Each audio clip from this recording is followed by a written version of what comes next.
Hi friends, welcome to Python Basics course. I hope you have seen my video on overview of Python and how to install Python and set the environment variables. Now we will go through one step further and learn coding in Python. We will see variable, lists, dictionaries, if and while loops, handling the exceptions, functions and importing modules and functions. So let us begin. So we start our first program using idle. Idle is an editor used in Python. It is very user friendly while if you want to code in Python, because it takes care of indentation, it highlights your errors, so on and so forth. So now let's start with a simple program of printing the hello world string. So here we are printing a string directly, so we are putting the string within double quotes. So we have just put the statement in our editor and we are going to press Ctrl F5. It's going to run. If it is not saved, it will prompt you for saving. So the file, we will save it as training.py, and then it's going to execute and you will see the output in the shell.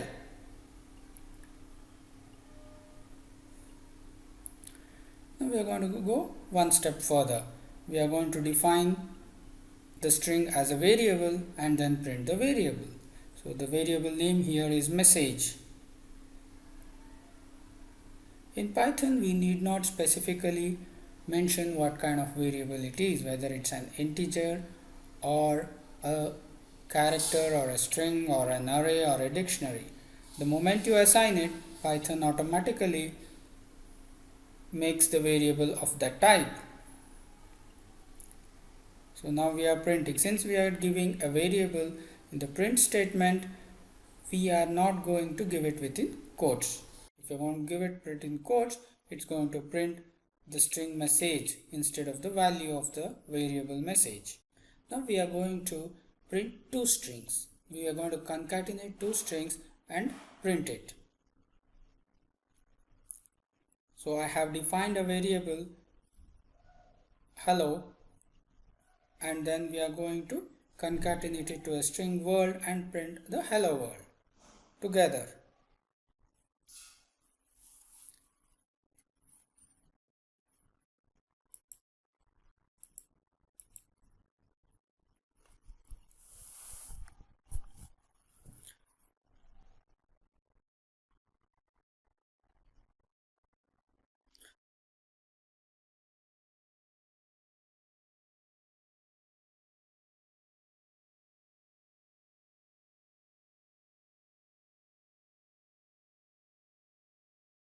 So here you saw I am using the plus symbol to concatenate two strings. Okay.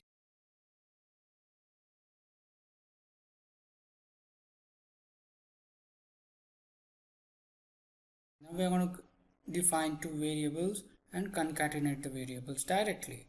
So you will see the difference. The only difference you will see here is how we put the variable. In the first example, we have put the quotes for the string. Here we are not going to put the quotes because we have already defined the two variables. And also for your information, I have defined the variables, the first one using double quotes, the second one using single quotes. So we have both, we can use both the quotes to actually assign a variable string to a variable.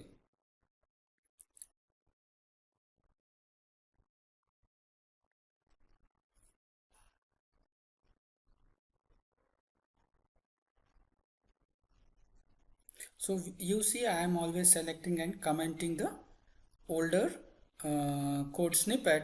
Okay, so there is a shortcut for that. You can press Alt 3 on your keyboard. It's going to hash the previous code or the selected code automatically.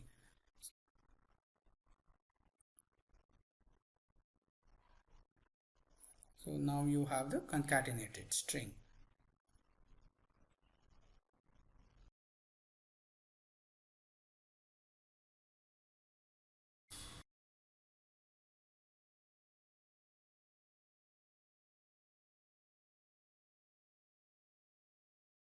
we will see how to concatenate a string and an integer or a number.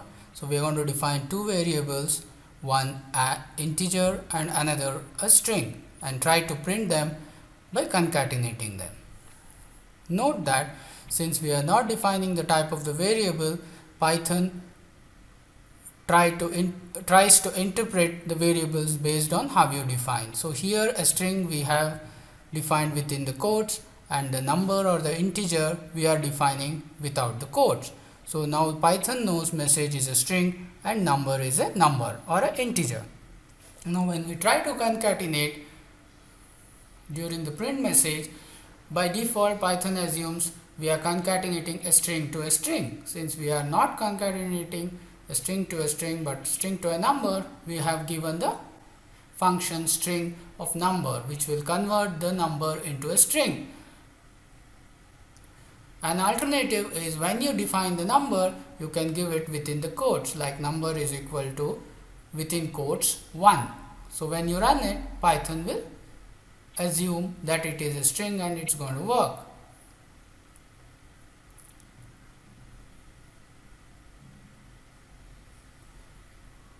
As we go on, I am typing all the important points on the screen so that even if you miss what I have told, it's easier for you to recollect. I'll also try to upload the same file and then share the link so that you can use it while you are experimenting with Python.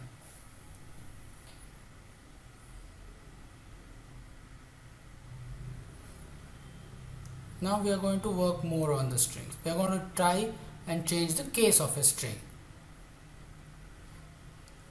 So we are going to give a variable and change the case of the variable to a lowercase and an uppercase. Here we are going to use two functions that are inbuilt in Python, the lower and the upper. So it will be message.lower will change it to the lowercase, and message.upper will change it to the uppercase.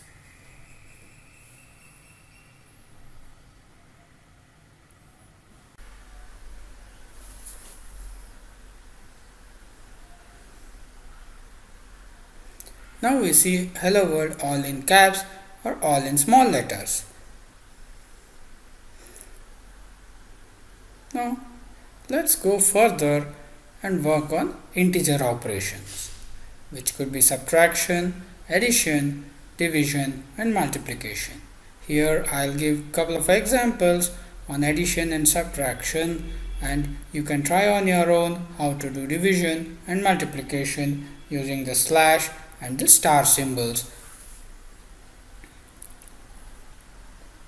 So I have put in 4 variables a, b, c and d, assigning 1, 2, 3 and 4 respectively. So now we are going to add and then subtract and see how the output looks like. Again here, since these are integers, the plus symbol and the negative minus symbol add and subtract the variables.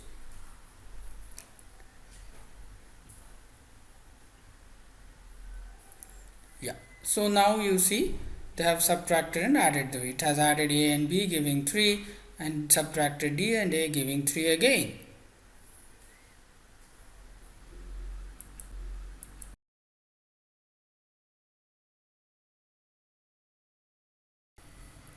Now we are going to start with the if statement. Please note that there is an indentation that is coming into picture in the if statement. Indentations are very important in Python. We don't use brackets for an if loop or a while loop or a function. So the indentation helps the interpreter to interpret the block of the code and then take actions. So we are going to try comparing both numbers and as well as characters. So I have assigned some variable which are integers and some variables which are strings. And let's compare.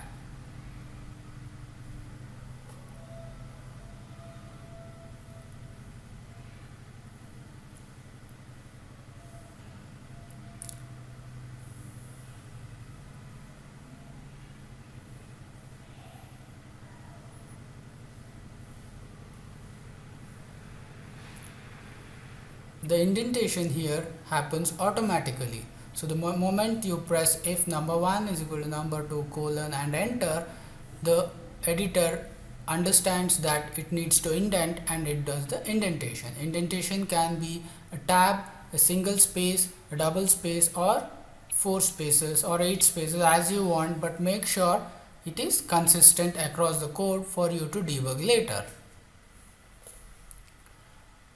And within a particular block the indentation has to be constant. So I cannot have if number 1 is equal to number 2 do x and do y. So the do x and do y should start from the same position, so should have the same indentation.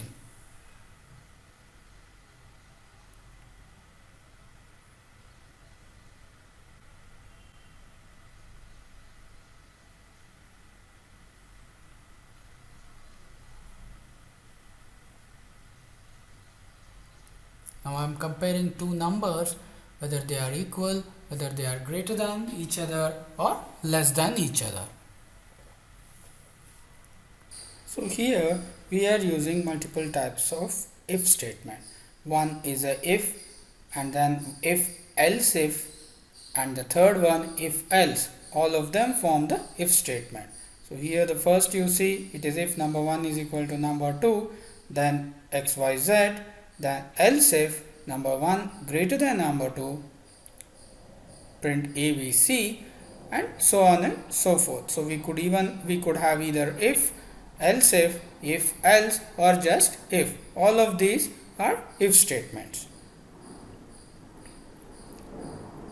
A point to be noted is that after each of those statements and a comparison, there will be a colon and then the indentation block starts. So indentation, I am going to emphasize again, is very important in Python.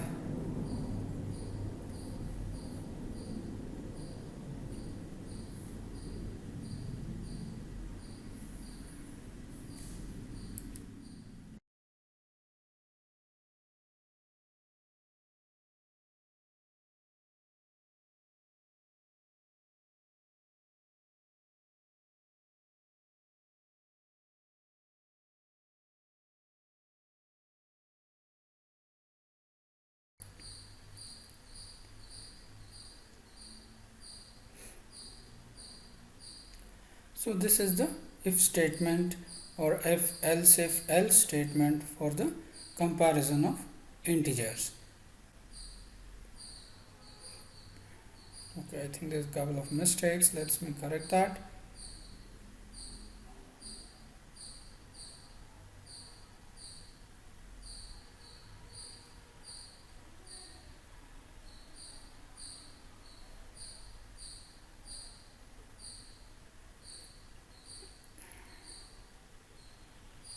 Now we are ready to go with statement. So now here we have the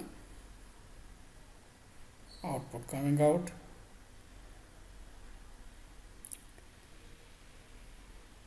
Now let's try comparing the text part or the characters or the string.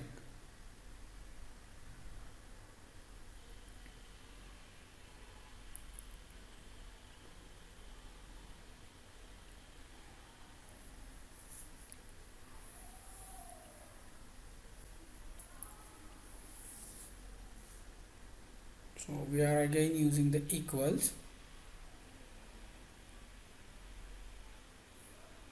or the double equals operator to check if text1 is equal to text2.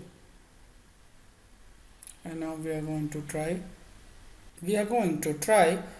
to check if a particular character or a word exists in a sentence using the in operator.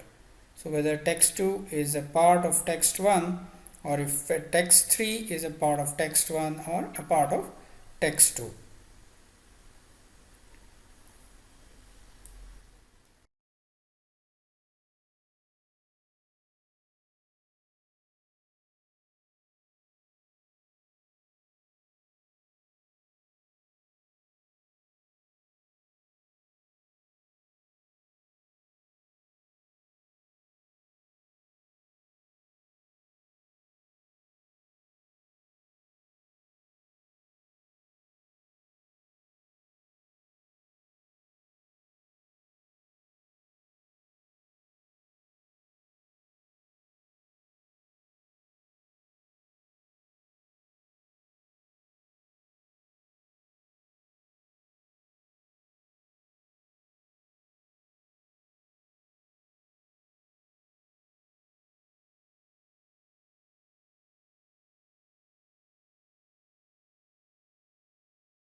Now let's run the program. Yeah, and here you see the output.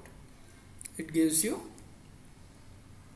that text 3 and text 1 are a subset of, text 2 and text 3 are a subset of text 1 and text 2.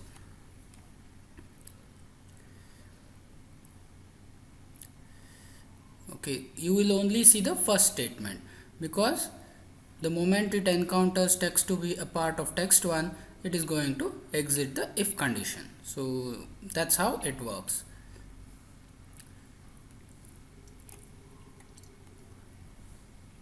So I'm just typing out what is basically the importance of indentation. There are many people who don't actually like Python just because it has indentation, or it is very indentation sensitive. I hope we are not the ones in that list.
Now we will use and or operator with the if operator, so that we can check on the multiple conditions.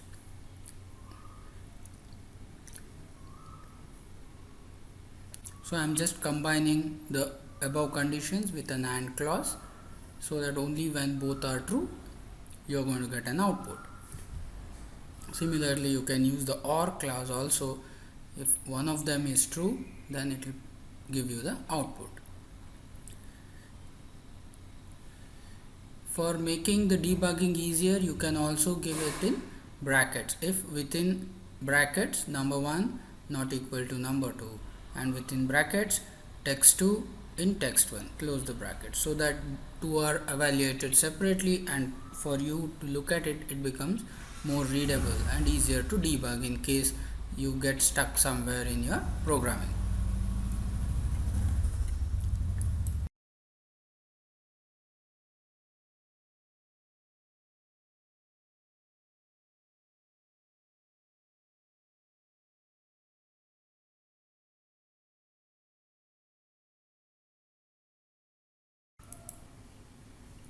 Now next we will look at lists. What is a list? List is nothing but an array of integers, array of numbers, a combination of both. So that is basically what we call as lists, or you can call it as, in general programming language, we call it as an array. So we are going to create a list called mylist with some characters in it or some strings in it, here ABC. Okay, and then we are going to work on the array and see how we are going to pull out the data from an array.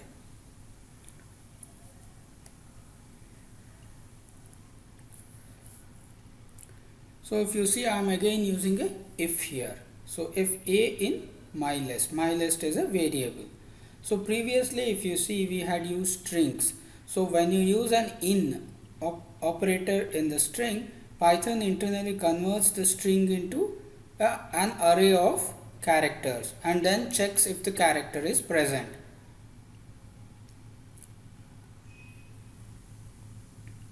So here instead of that we are already defining it as an array and then finding if an element is present in the array.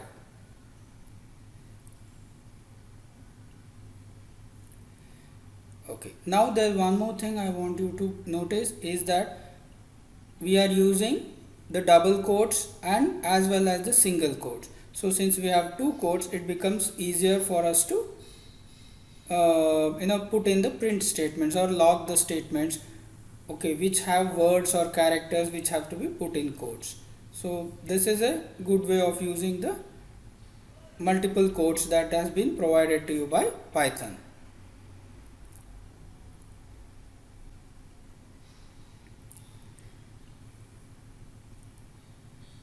So now we are going to, along with the lists, we will also see how the for loop works. So here we are giving a for loop.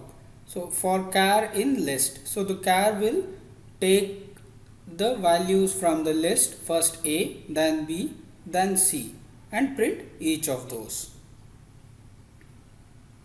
So char is a variable which is a string and mylist is a list or an array.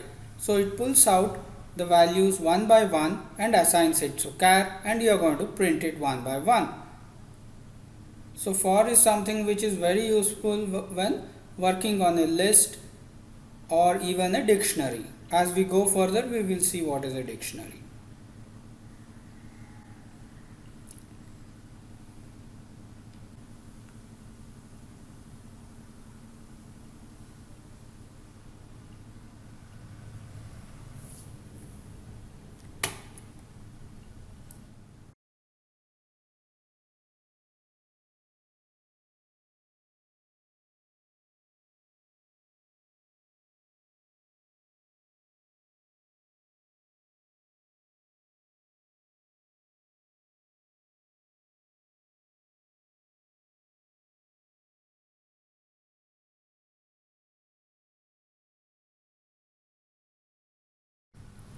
So here is an example where I have given a string and I am running the for loop on the string, so that you will see that Python splitting that string into a list of arrays, and it's going to print each of those one below the other, like found M in my in the text. So this is something how it comes out.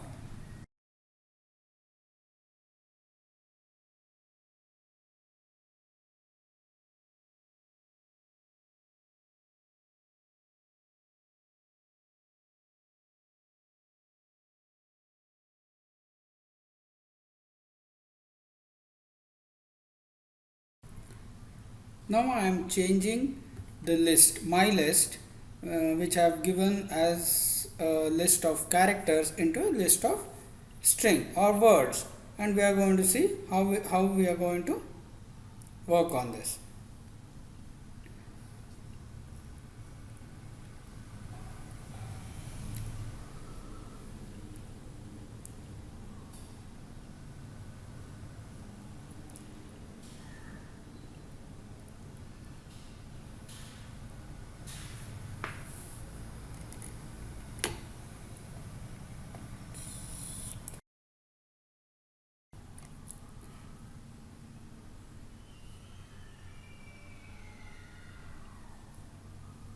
Now we will look at exception handling in Python. For exception handling, Python has the try catch block, or try except block, where the try tries to perform an operation. In case of an exception, it moves to the exception block, where you can print the exception and see what error has occurred. If you want to continue, you can give the continue statement in the accept, so that it's going to print the error and continue executing the program. By default, when it goes to the exception block, it will exit the program. So that is how the try exception block works. So here we are going to try concatenating a number to a string or a character. and we know it is going to give an error because it cannot concatenate a string and a character. So let's see what it does.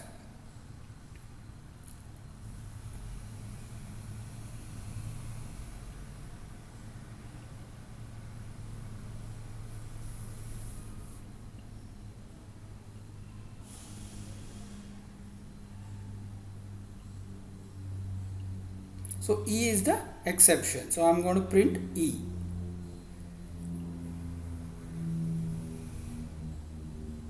So here you see unsupported operand type for plus, int and string. So it is unable to concatenate integer and string. So that is the error it is giving now. So you have handled an exception. So we can handle exceptions for any operations you perform, so that later on when you write bigger programs, it will be very easy for you to debug why an operation has failed or why your program has failed in such.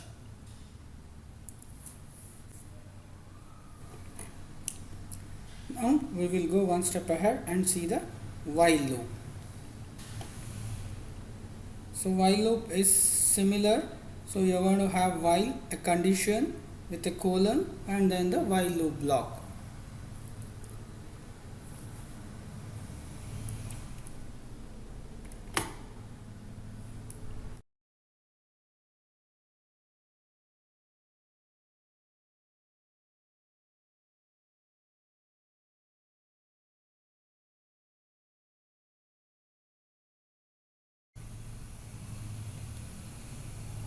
We are going to set a counter here, okay, which is 10, and put it in the loop and decrement the counter.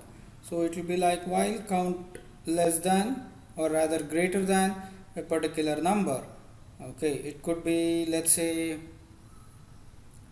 0. Okay, while count greater than 0, perform a certain operation, and then we are going to decrement the counter within the while loop, and once it becomes 0 or less than 0, it will exit the while loop.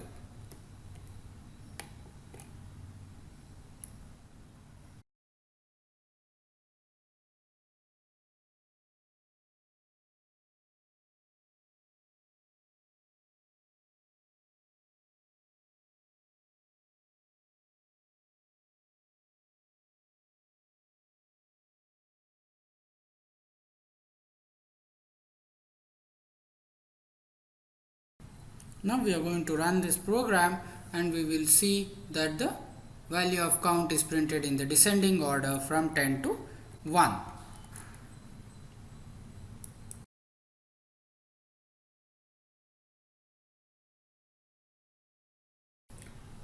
Now we are going to work on more on lists. I had missed a couple of points, so we are going to work more on the lists. So there are two operations that we are going to look into in the lists. The first one will be the adding an item into the list. The second one will be removing an item from the list.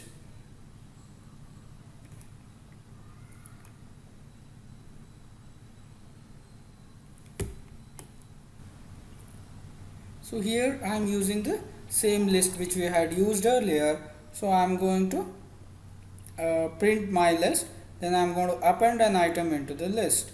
So it will be my list dot append an item you want to append there. So let's say a new element. So we are going to put it the new element to the list, and then again print the my list to see what is the difference and where does it add. Does it add in the starting or does it add in the end? So now let's run the program. So you see it has added in the last and a new element another element called a new element.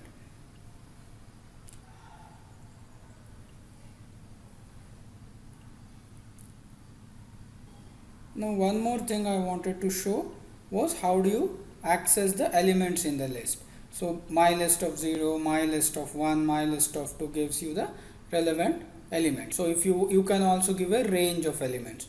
So like my list of elements 0 to 2. So it is going to print element 0 and 1. So the 2 will not be printed. So basically if it is 0 to 2, that means the 0 and the first element is printed.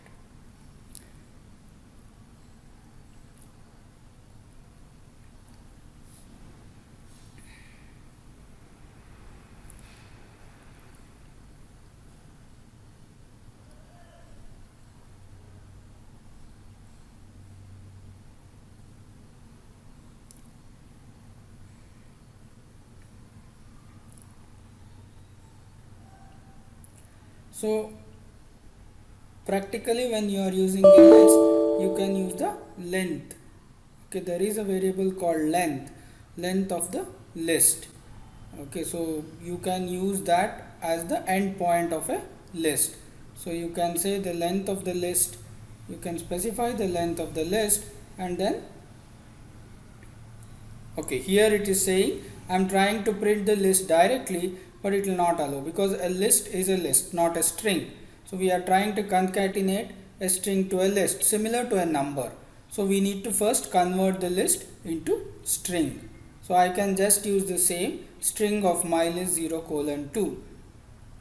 So then it is going to print the list.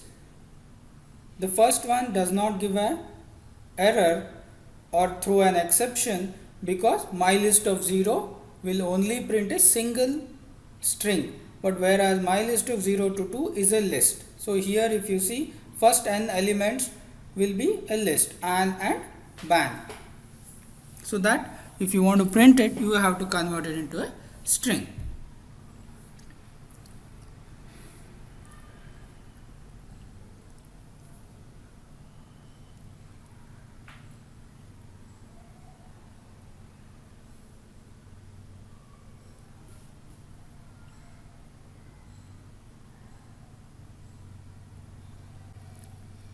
See, some of these I wantingly have shown you the errors, because when you start programming you will face these errors and you need to know what would be the solution to these. So some of these I have wantingly put or wantingly made a mistake so that you are aware that these kind of errors do occur while you are programming for the first time or first few times. And as you go ahead, as you get more practice, you will know where to put in the string function or when to convert a function, or convert a string to a number, number to a string, list to a string, so on and so forth. Now we are going to see how to remove an element.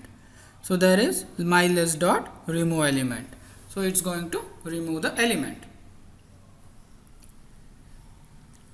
You can either specify the name of the element. The other option is to specify the position of the element. You can try it. I have not shown it here in the example, where you can say mylist.remove mylist of 0. So that is going to remove the 0th element.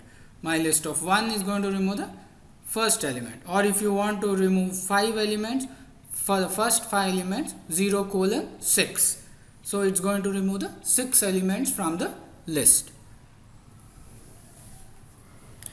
So now you will go ahead and see dictionaries. So what are dictionaries? Dictionaries are nothing but key value pairs. Okay, this is very useful in practical programming. Okay, lists and dictionaries are very widely used. Okay, so here you are going to have a key value pair. So first you are going to initialize a dictionary. My dictionary is equal to a open and close flower brackets. Okay, then we can assign the elements. So what it will have is the key. The key is first, and the value of first will be whatever, first element or element 1, something like that. Since it's a string, it will be within quotes. If it's an integer, you can give it without quotes. So this is similar to your list, but an enhanced list you can call, because my dictionary of 0 is element 1 is similar to a list, but when you print the dictionary, it's going to look a bit different. It doesn't look like a list. So let's try it out. Let's print my dictionary and see how is the output coming.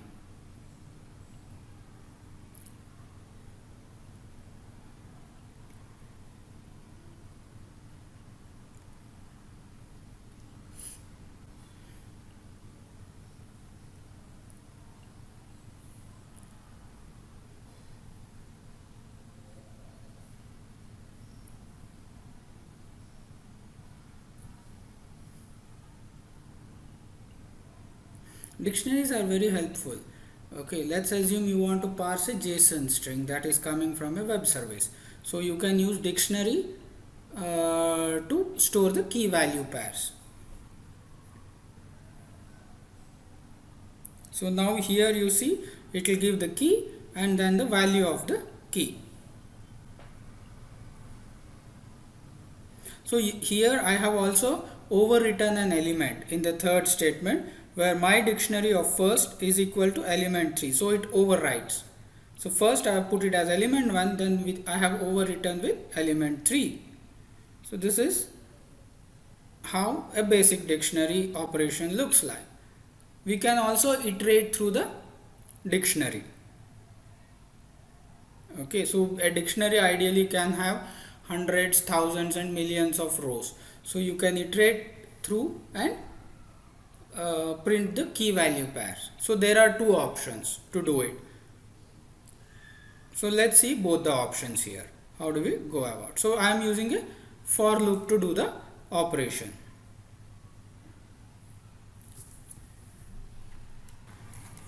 So here I am going to first retrieve the key from the my dictionary. So I will say for key in my dictionary, I am going to print the key as well as the value, where value will be my dictionary of key.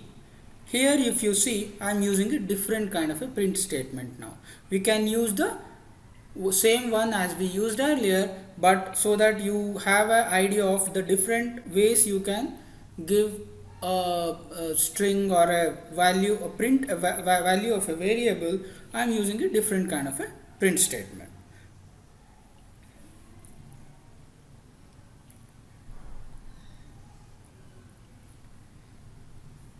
So I'll say value is equal to my dictionary of key. So it's similar to my dictionary of second or my dictionary of first.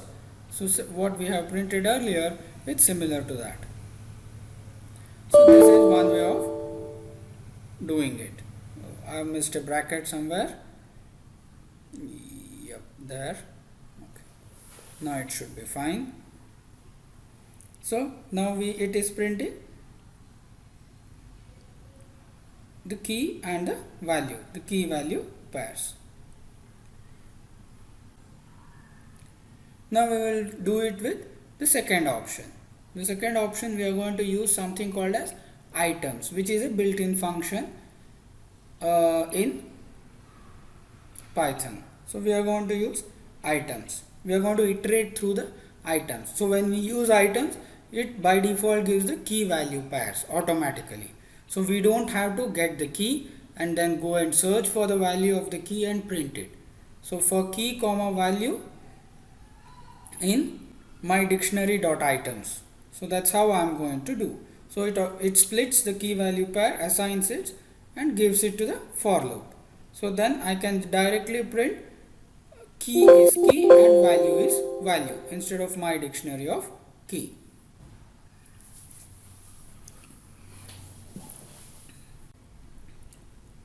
Now it has printed the same. So we have seen two options how to iterate through a dictionary. Okay, so let me comment this and we will go to the next part, which is the functions. Okay, we are going to see how do we define a function and how do we work with a function. Function is something, a common module which can be written once and can be called within your program multiple times because it performs the same operation or same business logic. Okay, it has the same business logic. So whatever you want to do it multiple times anywhere in the program, you can call it. So here I am going to write a simple function to add items. So I am going to pass an object to it. I am not going to pass number 1, number 2, number 3. Instead I am going to pass an object. So it's going to add all the elements that is being passed into an object. This makes it more robust or more flexible. So I can add 2 numbers, 3 numbers, 4 numbers or n number of numbers which has been passed to the function. So def add items within colon. So def add items within colon is basically the add items is the function which I am going to call and pass an object to it. Now what do I do within it? Since object will be a list or an array, I am going to loop. For number within that object, I am going to add each of those numbers to the previous number. So let's say we have to do a total. Okay, it's going to print a total. It's going to return a total to the caller. So what I am going to do? Total will be total plus number.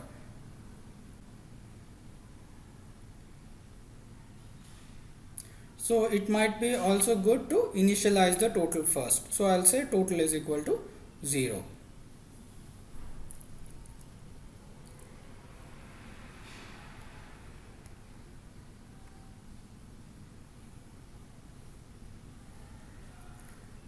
So I'm going to return total.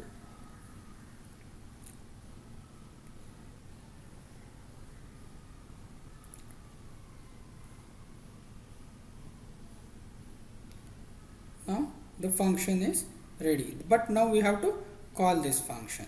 How do we call the function? We will just say total is equal to add items, or first let's define a numbers which you want to add.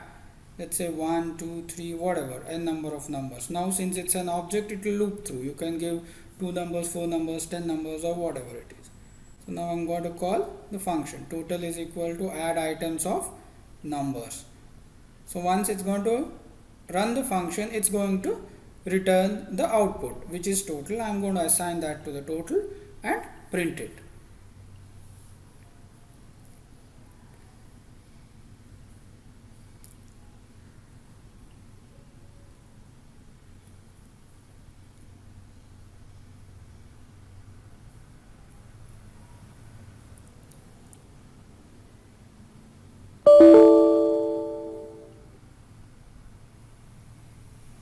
Yeah, there is an problem. I have missed to put the colon. Okay, so define add items object within and then a colon.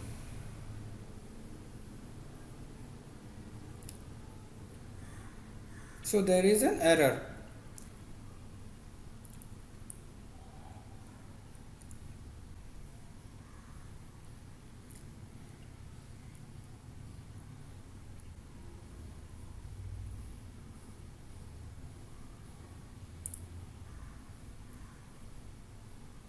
Now you have the total, which is 15. So now your function is ready, or is it? Now we will try to make it more robust. Okay, so now it threw a couple of errors when it printed, so which came in red and kind of thing. So what we are trying, we are going to make it more robust. Basically we are going to add a try exception loop. Before that I'm printing the same total is equal to plus string of total. See, now there is a difference. I've used a different kind of a print statement. Okay, so what happens is now I don't have to give it as string of total, but Python in itself will recognize that the total has to be converted. It converts and it prints. So you don't need to specifically call the string function.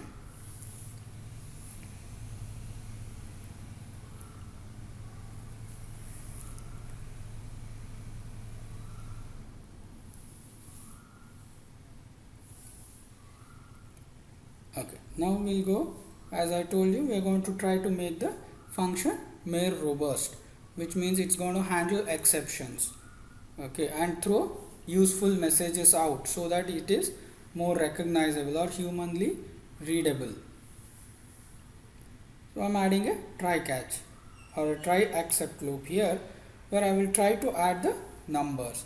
So in case if it fails, so I'm going to print a message saying that I could not add it due to a certain reason as given by the exception. So instead of something that's coming in a language which probably is not easier to understand as a layman or for the beginners, we are going to make it more robust so that anybody can understand what is coming.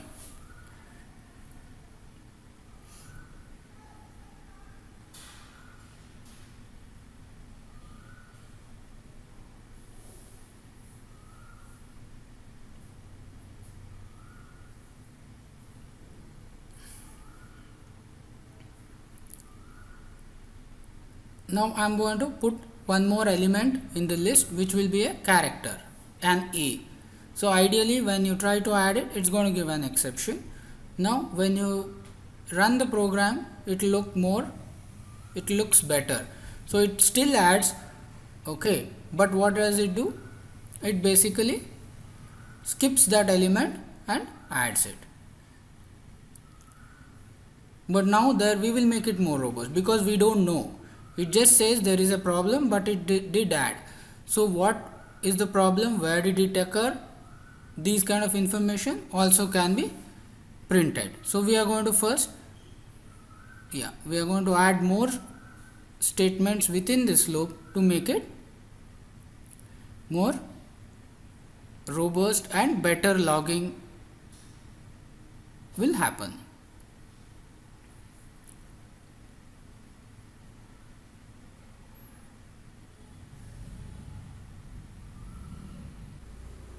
See, this is where I told indentation is very important. So a small mistake in indentation, the whole program behaves differently.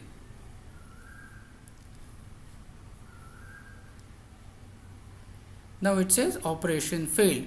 Let's see now why the operation has failed. What we can do is, for every object or for every number which we are getting in, we will try to see if it is an integer or a character. If it is a character, we are going to skip saying that it is a character, or we say we are skipping this element which is coming in the list and then adding the rest.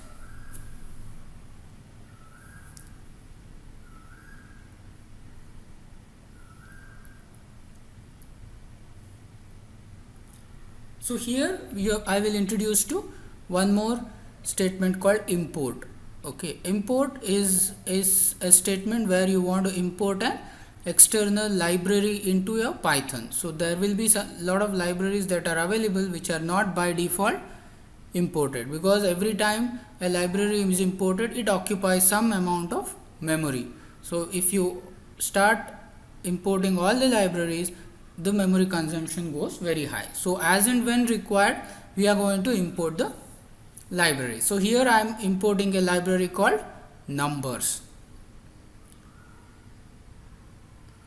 Okay, once I have imported all the functions within that library, numbers is imported. Now I am going to check if the number which is there, or if the element in the list is a number. If it is a number, it will continue.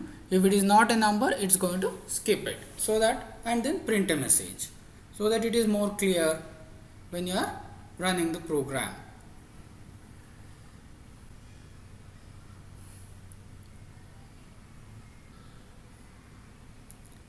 Now I am going to do the indentation altogether.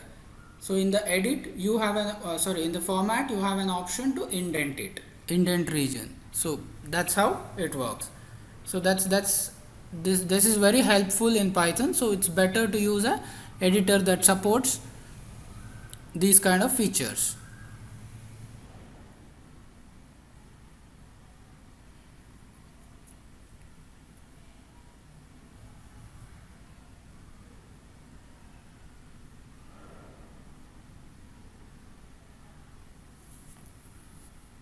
Now it's going to add only numbers or integers.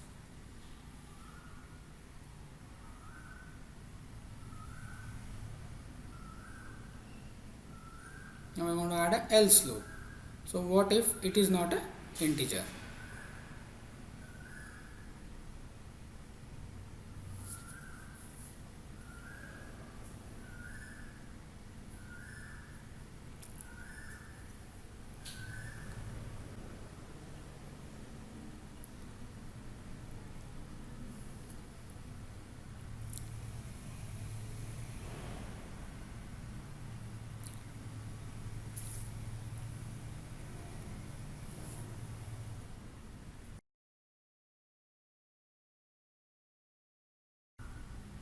So it says a is not a number, so it is skipping it and gives the total.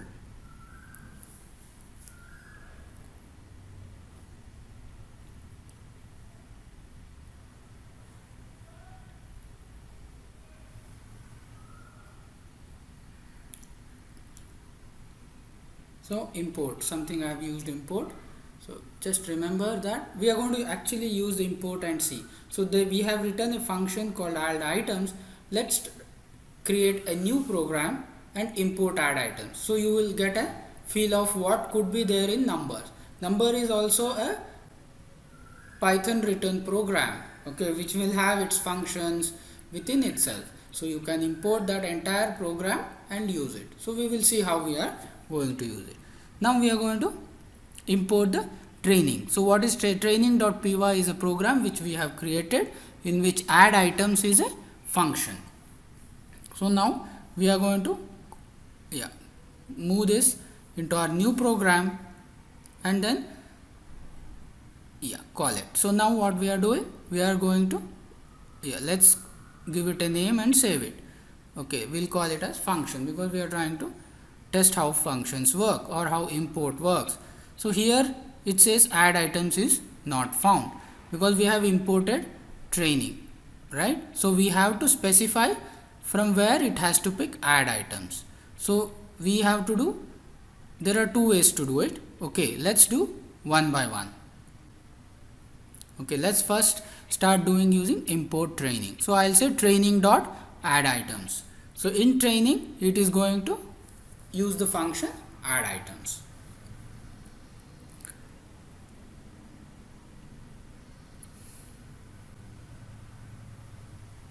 So now it is running.